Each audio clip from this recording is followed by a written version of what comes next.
ઈસ્ટમાં યુદ્ધની સ્થિતિ દરમિયાન ગેસની અછત યથાવત છે। સુરતમાં ગેસની અછતથી લોકો ચૂલા તરફ વળ્યા। લગ્નની સિઝનમાં રસોઈયાઓ ચૂલા પર રસોઈ બનાવવા મજબૂર બન્યા। કોમર્શિયલ ગેસ સિલિન્ડરના જથ્થામાં મોટો ઘટાડો થતા હાલાકી પડી રહી છે। સિલિન્ડર ન મળતા કામ ન અટકે તે માટે માટીના ચૂલા બનાવવામાં આવ્યા।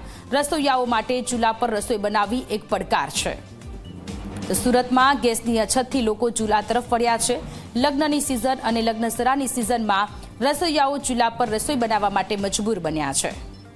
પહેલાં બી વર્ષો પહેલાં બી પરંપરા હતી કે જ્યારે ગેસનું કોઈ જગ્યા કોઈ નામો નિશાન નહીં હતું ત્યારે બી લોકો લાકડાના ચૂલાથી જમણો બનાવીને અને આખો કાર્યક્રમ કરી નાખતા હતા। એટલે ખાડી દેશોમાં યુદ્ધ ચાલવાના કારણે આ 100% અછત થઈ હશે અને કોમર્શિયલ બાટલા મળતા નથી। તો અમે લોકોએ વિચાર્યું કે અમે પાછા જૂની પદ્ધતિમાં પાછા જઈએ અને આ રીતના અમે ખાડા ખોદીને લાકડું મંગાવીને આ રીતના અમે લોકોએ જમણવાર બનાવવાનું ચાલુ કર્યું છે। આ 15,000 લોકોનું રસોડું છે, જેમાં 2 ટાઈપની સબ્જી છે, દાળ છે, ચાવલ છે, પૂરી છે, આ બધી વસ્તુઓ છે અને 51 જોડા છે ઉત્તરભાઈ સમૂહ લગ્ન દ્વારા। આ બીજી વખત અમે લોકો આ લગ્ન કરી રહ્યા છે। બિલકુલ મુશ્કેલી નથી, કેમ કે ગામડાનો અમે સંપર્ક કર્યો।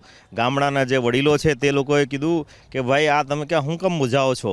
પહેલાં તો અમે લાકડા પર જ બનાવતા હતા અને એ લોકો એમ કે 2000 કિલો લાકડા છે ને કાલે રાતના મોકલી આપ્યા અને એમ કે જેટલી જરૂર પડશે તેટલી તમને મોકલી આપશું। અમે 6 એપ્રિલ 2025ના રોજ આ એનાઉન્સમેન્ટ કરેલું કે 14 માર્ચ 2026ના દિવસે લગ્ન છે।